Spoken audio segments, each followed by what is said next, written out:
Assalamualaikum warahmatullahi wabarakatuh. Selamat siang. Salam sejahtera bagi kita semua. Tabi'un, salam sehat. Hari ini Kamis 29 Oktober 2020, saya akan menyampaikan pandemi global COVID-19 situasi terkini di Provinsi Lampung. Kasus suspek total 100 orang, di mana ada kasus baru 12 dan kasus lama 88. Kasus konfirmasi positif COVID-19 sampai dengan hari ini total 1.757, di mana hari ini ada penambahan kasus baru sejumlah 28 dan kasus lama 1.729. Kematian konfirmasi 73, selesai isolasi atau sembuh 1.129. Selanjutnya saya akan menyampaikan konfirmasi positif hari ini ada 28 orang yang terdiri dari Kota Bandar Lampung 15 orang, Kabupaten Lampung Selatan 6 orang, Kabupaten Lampung Tengah 2 orang, Kabupaten Lampung Barat 2 orang, Kabupaten Lampung Timur 1 orang, Kabupaten Lampung Utara 1 orang, dan Kabupaten Pesawaran 1 orang. Dari 12 kasus konfirmasi positif yang merupakan kasus baru 10 orang, hasil tracing ada 18 orang.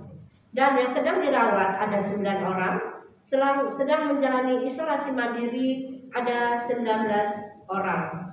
Hari ini ada konfirmasi kematian sejumlah 3 orang. Untuk isolasi yang selesai atau sembuh, hari ini ada penambahan 14 kasus atau orang yang terdiri dari Kabupaten Tulang Bawang Barat 4 orang, Kabupaten Lampung Selatan 3 orang, Kabupaten Lampung Tengah 2 orang, Kabupaten Pesawaran 2 orang, Kota Metro 1 orang, Kabupaten Lampung Timur 1 orang, Kabupaten Lampung Utara 1 orang. Hari ini ada konfirmasi kematian sejumlah 3 orang, yaitu dari Kota Bandar Lampung ada 2 orang dan dari Kabupaten Lampung Selatan 1 orang. Pasien 1636, laki-laki 56 tahun dari Bandar Lampung dengan kronologi sebagai berikut. Tanggal 22 Oktober 2020 yang bersangkutan mengeluh batuk dan mual juga disertai diare. Tanggal 22 Oktober juga dibawa ke rumah sakit pemerintah di Kota Bandar Lampung dan langsung dilakukan pengambilan swab yang pertama. Terkonfirmasi positif COVID-19 dari hasil swab pertama tanggal 25 Oktober 2020. Tanggal 27 Oktober 2020 pukul 8.50 WIB pasien mengalami perburukan dan pada pukul 10.05 WIB pasien dinyatakan meninggal dunia. Pemulasaran jenazah dilaksanakan sesuai protokol COVID-19. Yang kedua adalah pasien 1694, perempuan 50 tahun dari Bandar Lampung dengan kronologis sebagai berikut. Tanggal 26 Oktober 2020 yang bersangkutan dibawa ke rumah sakit pemerintah di Provinsi Lampung dengan keluhan sesak nafas, demam, nyeri tenggorokan. Dilakukan pemeriksaan rapid test dengan hasil reaktif dan langsung dilakukan pengambilan swab yang pertama. Terkonfirmasi positif sebagai COVID-19 hasil pemeriksaan swab tanggal 26 Oktober 2020.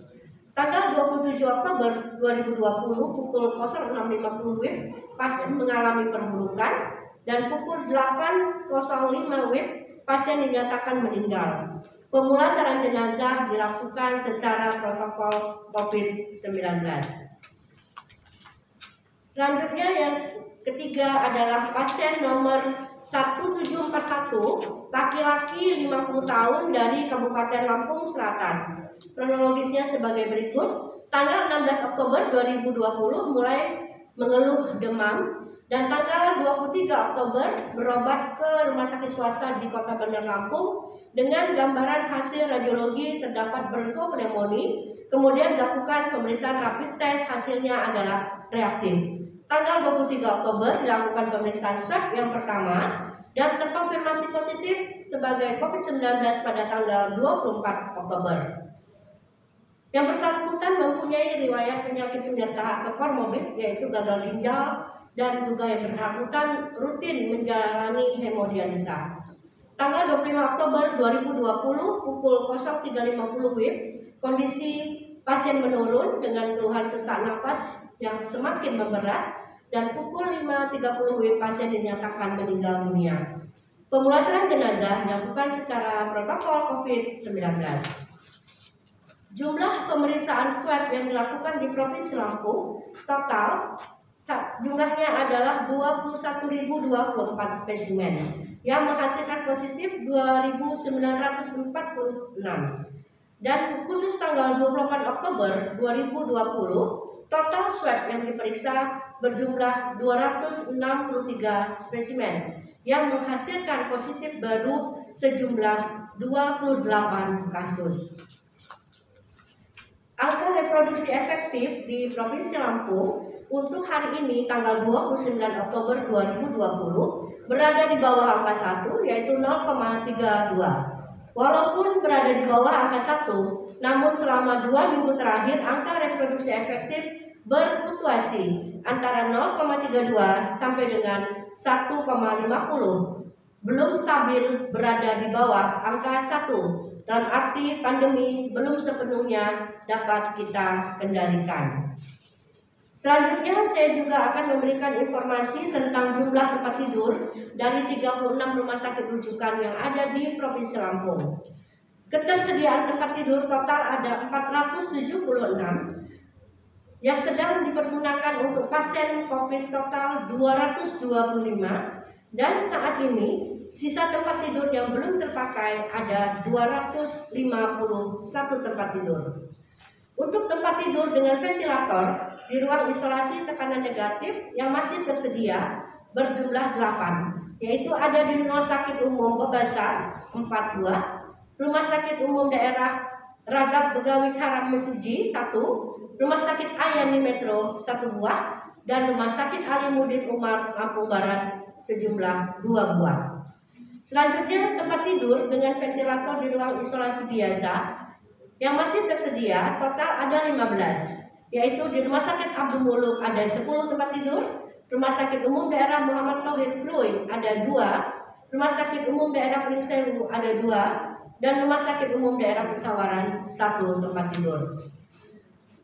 Protokol kesehatan merupakan harga mati dan harus terus-menerus kita lakukan secara konsisten dengan melakukan 3M, yaitu memakai masker, menjaga jarak minimal 1 meter, melakukan cuci tangan di bawah air yang mengalir dengan sabun minimal 20 detik, atau selalu membawa hand sanitizer. Dengan kita melakukan protokol kesehatan dengan ketat, bisa kita membantu memutus rantai penularan COVID-19.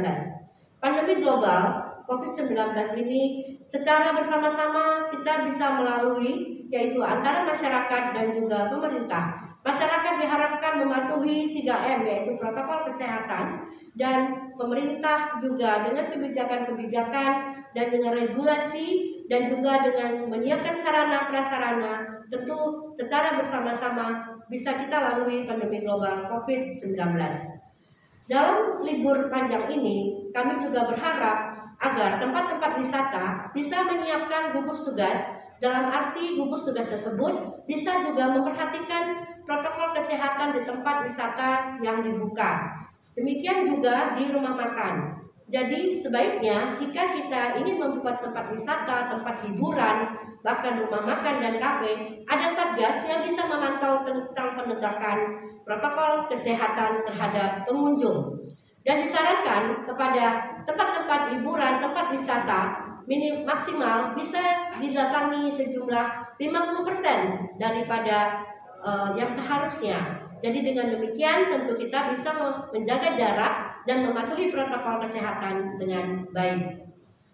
Jangan panik, karena panik bisa menurunkan imunitas tubuh, dan jangan lupa bahagia, karena bahagia merupakan obat dari segala penyakit. Salam sehat, salam tangguh, salam kemanusiaan. Wabillahi taufiq wa hidayah. Wassalamualaikum warahmatullahi wabarakatuh.